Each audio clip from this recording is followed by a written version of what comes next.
Welcome to the Bible in Our Culture, an outreach radio ministry of Liberty Remnant Church, where we encourage you to view the culture through the lens of the Holy Bible. Glad to have you with us on the Bible and Our Culture. I'm Pastor J. McPherson with Liberty Remnant Church. On the Bible and Our Culture, we take some time to really look at the culture through the lens of the Bible. I feel there's a lot of folks that are being conformed to the pressure of looking at the Bible through the lens of the culture. That's going to lead to so much error. That's going to lead to so much pain. That's going to lead to so much dysfunction. God's smart. He knows the end from the beginning. He loves us. We really ought to trust him. And the one way we're really hearing from him is when we take a look into the scriptures. There's so much in the Bible that applies to our lives and tells us how we should live. Well, last week, we really got into your business. We're talking about Gideon, and there's this interesting story about Gideon where he had to tear down the altar of Baal and the Asherah pole on his father's property. You don't hear of it. It's an often ignored story of Gideon, because his call right before that is so inspirational. It's so exciting. He's hiding in fear, but the Lord comes to him in the form of an angel of the Lord and tells him he's a mighty man of valor, that he will be with him, that he has sent him. Go and strike the enemy and kill the Amalekites and kill the Midianites and lead God's people to victory. And we love that story because often we feel like we're oppressed and fearful, but God can do anything through a willing, humble, obedient servant like Gideon. But then there's another story in Gideon that you're probably familiar with if you know your Bible. Gideon led an army of just 300 men, shrunk down his fighting force to less than 1% of the fighting force that he had, which still wasn't very much. And 300 men were used of God to bring a major victory over the Midianites, also the Amalekites and the armies of the east. What a crazy, amazing story. Well, that story and the story of Gideon's call has sandwiched within it, as we talked about last week, a story where Gideon had to tear down the false gods of his day right there in his own father's home. It's forgotten because it really meddles in our business. We got to take care of business at home. So last week we talked about what the Baal false god was. It really was a god of sex, a god of material prosperity, and a god of status, but really a god of sex. And so what was the Baal altar used for? Well, we don't know, but we know there were prostitutes involved. So it had to have been pretty explicit. It's kind of the R-rated version of the Bible and Our Culture. I didn't get too descriptive, but it's pretty obscene when we think about what an Asherah pole was. Some translations don't even use the word Asherah, and most don't use the word Asherah pole. But it was pretty obscene. And there is these sex gods that have infiltrated God's people and are now bringing havoc and leading them to be oppressed by their enemies. Well, Ezekiel, the prophet, many years later, kind of tells us what some of these shrine prostitutes were like and how they lived. You can see it throughout Scripture, but I'm choosing a passage in Ezekiel 16 where he likens Jerusalem, the city, to a prostitute. And why am I doing all this? Well, I think our society is way too oversexed. Sex has become a god, just as it was in Gideon's day. Oh, it didn't say, hey, we're a sex god. It was secularism and it was hedonism or whatever. In Gideon's day, it was Baal and Asherah. And the sexualized aspect of idol worship probably didn't need to be spoken this clearly for many generations in America. But today, we live in a sex-saturated culture, and it's time to get past our religious facades where we act all dignified and pious and realize, hey, we got a problem in America. We got a problem in our cities, probably have problems in our home. So instead of covering up these realities, we got to look into them. Sexual idolatry is the issue of the day, and in Ezekiel's day, he explained it. There's a lot of passages in the Bible where we see it, but there's a whole chapter that really explains it here in Ezekiel 16, starting verse 15. Ezekiel prophesies to Jerusalem, "But you trusted in your beauty and used your fame to become a prostitute. You lavished your favors on anyone who passed by, and your beauty became his." Hold on, that seems pretty obscene. Could the Bible really be talking about prostitution and sexuality this way? Yeah, as an insult to the people of Jerusalem and their infidelity with the Lord. Verse 16, he says, "You took some of your garments to make gaudy high places where you carried on your prostitution. Such things should not happen, nor should they ever occur." Verse 20, "And you took your sons and daughters, whom you bore to me, and sacrificed them as food to the idols. Was your prostitution not enough? You slaughtered my children and sacrificed them to idols." Wow. Some people think, well, they were crazy back in the Bible days. I think it's very similar to how it is today. There is a connection between sexual promiscuity and child sacrifice. Has to be. There has to be. You can't have all the sex you want and just easy sex and then not have child sacrifice. So we have promiscuity today. It's thought to be an embarrassment if you don't have sex before you're married. While back in the day, it was an embarrassment if you had sex outside of marriage. Now it's the other way around. So with all this easy, cheap sex and sex on the first date and sex before marriage, we got a problem. We've got pregnancy going on. What do you do when you have unwanted children? Well, in Bible days, they offered them to the god Molech. They had child sacrifice. They burnt a child in the altar. Today we have the same thing. We just burn babies with chemicals in the womb through abortion. And ironically, they make it about a woman's right to choose. I really think it's more about the boyfriend's right to continue to manipulate, dominate, and oppress.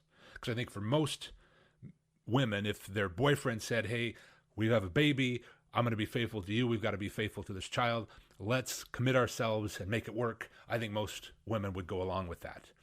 But the immature, childlike male who's not a man, who's really a boy, just wanting to indulge in sex, he's not ready for the responsibility to be a dad. If selfish, undisciplined, self-gratifying people engage in promiscuity, they're not often willing to take responsibility for raising a baby. These babies frequently cry and relieve themselves at random, often important, inconvenient times. The worst possible moments. If you've been a parent, you know what I'm talking about. Kids don't just babysit themselves. You've got to take care of your child. And they're well worth it. But here's maybe some young people who are just wanting to do what's best for them. They're wanting to indulge in whatever pleasure they can find. They don't want accountability. They don't want to have to grow up. They don't want to have to serve anyone but themselves. They don't make usually good parents with that attitude. So what else do? You offer the child to Molech. What they did in the Bible days that we're doing today, there's nothing new under the sun, as Ecclesiastes says. Verse 23 of Ezekiel 16, he says, "Woe, woe to you, declares the sovereign Lord. In addition to all your other wickedness, you built a mound for yourself and made a lofty shrine in every public square. At the head of every street, you built your lofty shrines and degraded your beauty, offering your body with increasing promiscuity to anyone who passed by." Yikes. He goes on to say in verse 30, "How weak-willed you are, declares the sovereign Lord. When you do all these things, acting like a brazen prostitute, when you built your mounds at the head of every street and made your lofty shrines in every public square, you were unlike a prostitute because you scorned payment." Well, there's a lot to unpack in that passage of Scripture. But we can observe Jerusalem degraded her beauty in shrines and on mounds in the public square and at the head of every street. What? What are you talking about? Did you see that there? Mentioned a few times. There were these high places or mounds where these false gods would have prostitutes that would do their religious services on these mounds at the head of every street and in the public square. Are you kidding me? What would they be doing? Well, they'd be evangelizing for their religion. It was difficult to get around town without your eyes catching something sexually provocative. Seriously, we're on these little high places, these mounds at the head of every street in the public square. My goodness, that's strange. Now, I remember thinking a high place was this really huge high place like the Mayan pyramids or the Aztec pyramids. Been to Mexico a few times and saw these huge pyramids where you could hardly make out who was on the top of it if you were at the base. And I thought, oh, those are high places like in the Bible because they offered human sacrifice there. Really evil place. really evil history. But as I read that passage from Ezekiel, there appears to be at least another kind of high place, or at least a different high place, a biblical high place, which was a mound at the head of every street and in the public square. In other words, here's a stage, here's this platform or mound where the temple prostitutes did whatever they did and worshiped to the false gods, and everybody could see it. I think of a huge roundabout in Washington, D.C., where you got all these lanes coming together in one intersection, so they have this big roundabout. Well, in the middle of the roundabout is a good place for a statue. So they build a platform, put a statue on there, so everybody can say, hey, this big event or this person we want to honor. Well, it seems like they did that in Bible days, so the false gods would have their temples and their prostitutes, and they would do whatever it is they did to evangelize for their false god right there. Even youth and children were exposed to sexually explicit material way before their time. It's not healthy for that to happen. If young people get exposed to sex too young, they get this distorted view of sexuality, they get a distorted view of their identity. I think it leads to all sorts of deviancy, and a lot of the LGBTQ and the transgender issues is because young people had sexuality forced on them while they're too young, and they're confused, and there's a scarring there, and there's a wounding there, and so they don't know what masculinity is, they don't know what femininity is, they don't know God's plan for men and God's plan for women, and so they just think, this is terrible, I'm messed up, I'm defective, there's got to be something better, and I'm willing to risk. I'll change who I am. I'll have surgeries. I know I don't identify as what I'm supposed to be. There's something defective about me. So if I have to, I'll roll the dice and gamble because I can't stand living the way I'm living. I'm in too much pain. It's got to be better on the other side. So I'll change my gender or add a gender or create a new gender or whatever. All this comes because of an oversexed society. It's not right. But guess what? There's nothing new under the sun. We can see that they had these kind of problems, maybe not the transgender problem, but certainly problems with promiscuity before our eyes, images in our heads. Every time we leave the house, they might see some skin. They might see some sexually provocative images because of what was happening on these mounds and high places in the public square and at the head of every street. So like today, they didn't keep sexual activity within the sacred confines of the marriage covenant. Oh, that's so important. Who made sex? Well, God did. In his perfect wisdom and his great love and in his power, he said, hey, I got this great gift of marriage. Marriage will be a representation of my son and the church, and I'm going to allow them to enjoy each other, and I'm going to give them the gift of marriage, sexuality. But as we rebel against God and we want sexual gratification outside of the marriage covenant, we cross a line and we head into all sorts of destruction. We're going to talk more about that in a moment, but let's take a quick break.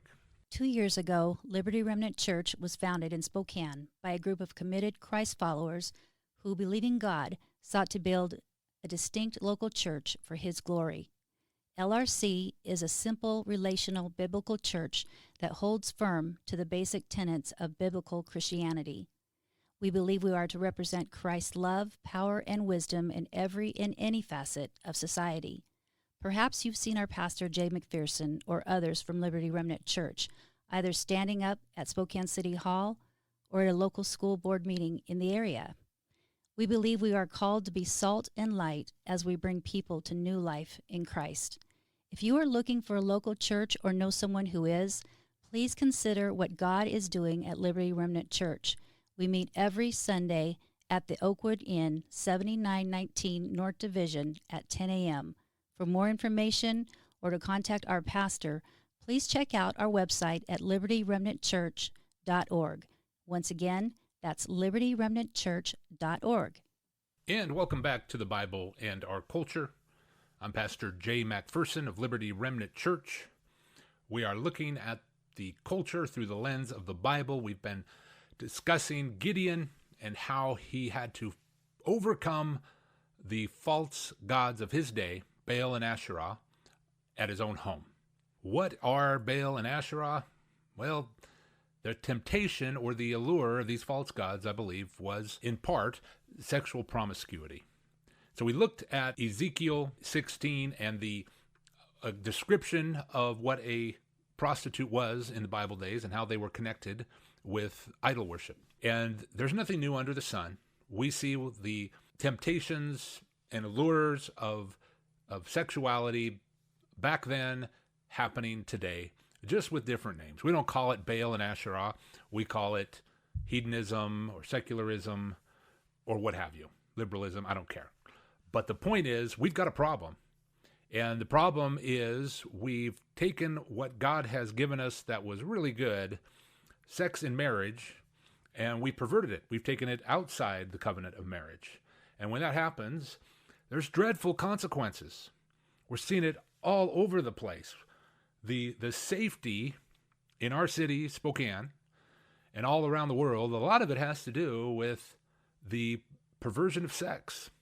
That our daughters aren't safe. They don't feel safe because they're not safe, because there'd be some perverted guy trying to put the hustle on them. And we're concerned with that. Well, where did all this perversion come from? Well, they've been exposed to sexuality at way too young of age. They've had too much of a diet of sexuality outside of marriage, and it's caused all sorts of problems.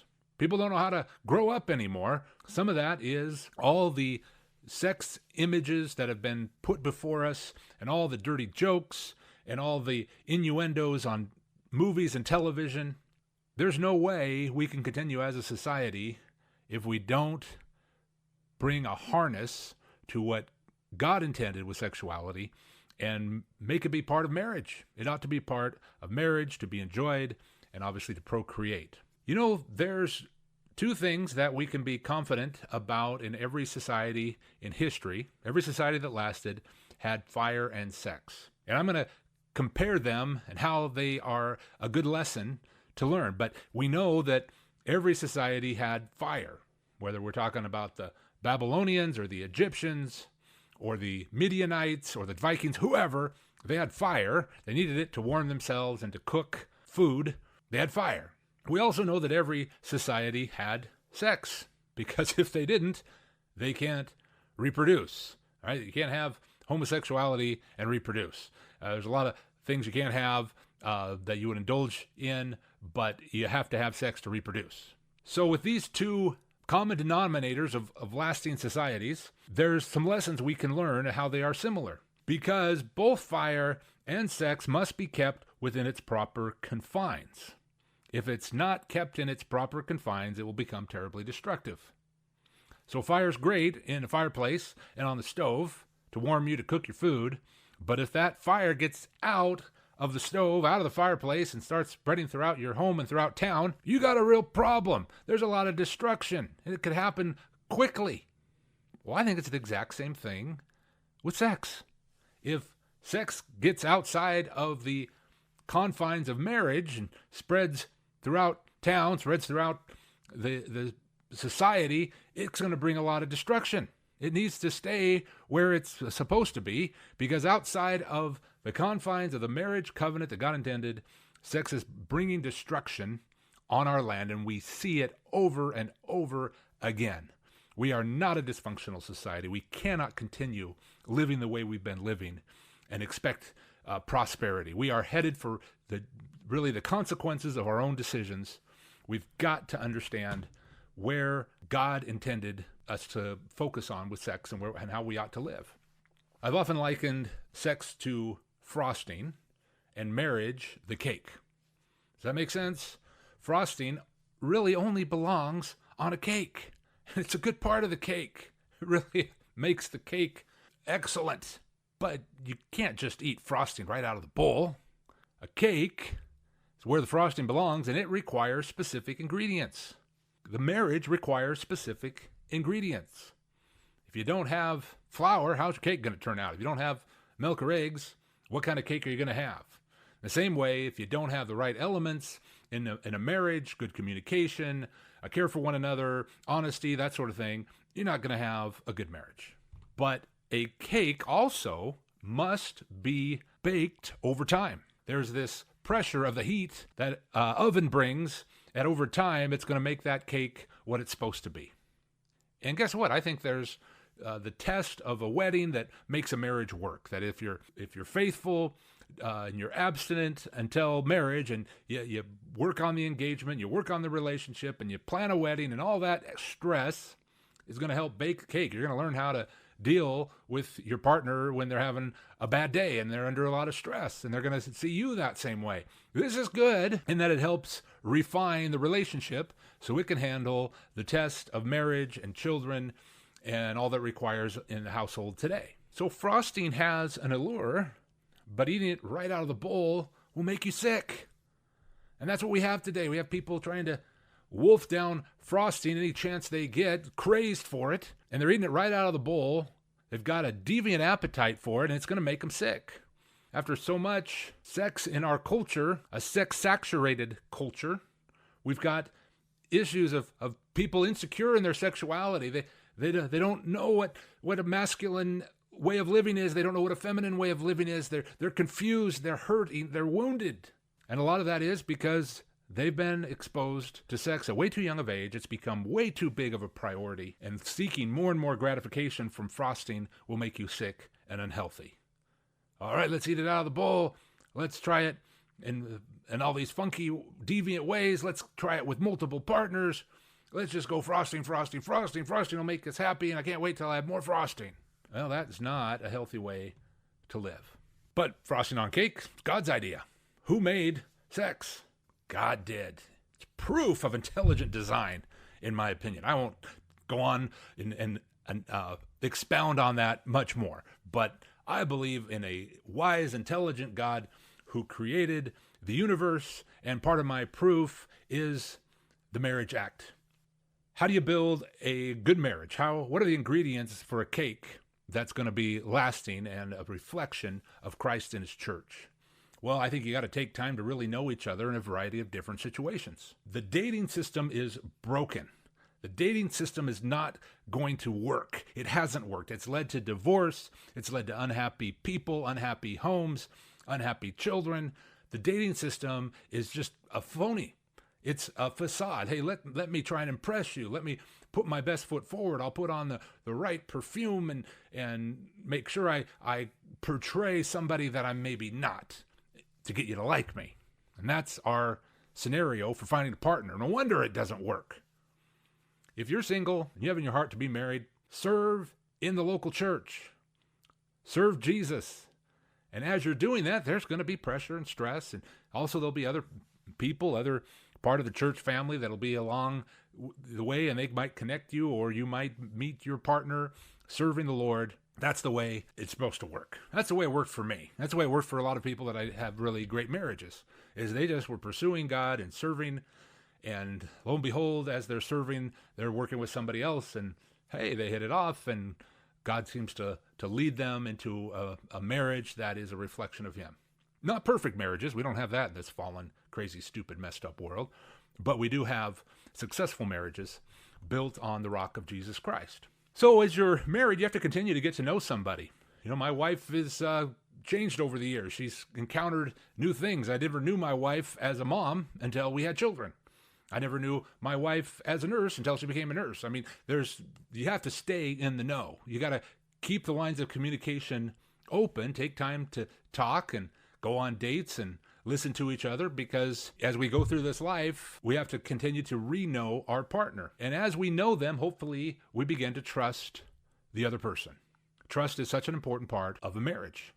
My wife would not trust me to run a 2-minute mile. In fact, she wouldn't trust me to run a 3-minute mile, or even run a mile at all, or even probably walk a mile. I have got health issues. I'm supposed to have a knee replaced and a fusion redone in my lower back. So I'm not very mobile, so she can't trust me to run a mile. But hopefully the person who she sees and knows is a trustworthy person, and the person that she depends on me to be, hopefully doing a good job. And the view that she has of me is also the view I have of her, that, hey, we like this person, we can trust them.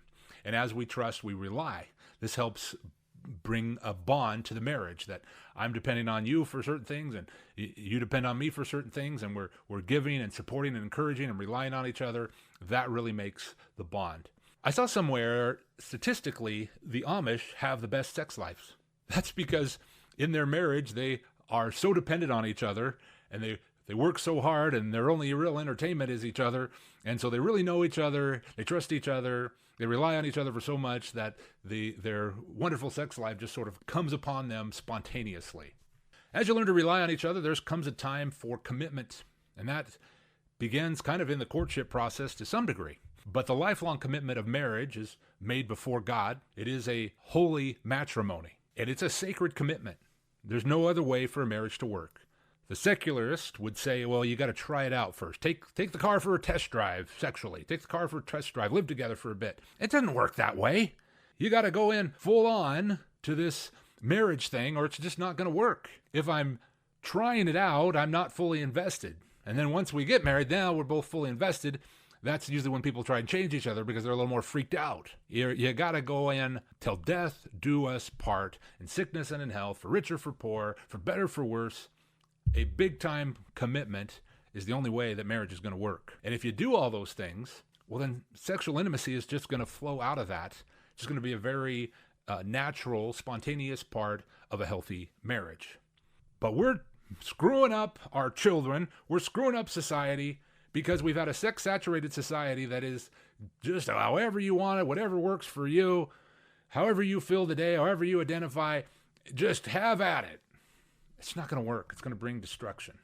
Verse 32 of Judges 6, it says, therefore on that day he called him Jerubbaal, Jotham, Gideon's dad, called Gideon Jerubbaal, saying, let Baal plead against him because he has torn down his altar. What a great title for Gideon, contender with Baal. You notice he didn't start with the Midianites, the Amalekites. That was ultimately what he was called to do, strike down the Midianites and the Amalekites and free God's people. But God didn't start there. He started in his own family.